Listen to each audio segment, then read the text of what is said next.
तो चलिए दोस्तों, एक बार फिर से तैयार हो जाइए भोजपुरी के हिट मशीन खेसारी लाल यादव के नए गाने की तरफ से। दोस्तों, आप लोगों के लिए एक बहुत ही बड़ी जानकारी लेकर आए हैं कि खेसारी लाल यादव का एक नया गाना आने वाला है। तो उसके लिए आप लोग अंत तक बने रहिए।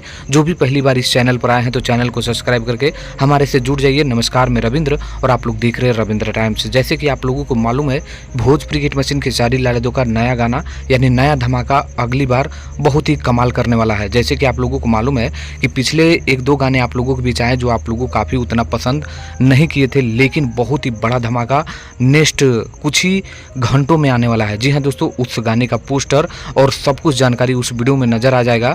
आप लोग बस बने रहिए क्योंकि वो गाना एकदम तहलका मचाने वाला है। जिस तरह के खेसारी लाल यादव के हर एक गाने सुपर डुपर हिट होते हैं, तो वो भी गाना एकदम कमाल करने वाला है। और अगला धमाका के लिए आप लोग वेट कर रहे हैं तो आप लोग वेट करिए, बस आज नहीं तो कल। जी हाँ दोस्तों, कल शाम तक आप लोगों के बीच खेसारी लाल यादव के नए गाने का पोस्टर, उसमें टाइम, डेट और कौन सा चैनल से रिलीज होगा सब कुछ बता दिया जाएगा। तो बस आप लोग बने रहिए। और किन किन लोगों को खेसारी लाल यादव का अगला धमाका के लिए वेट है, नीचे कमेंट करिए। धन्यवाद।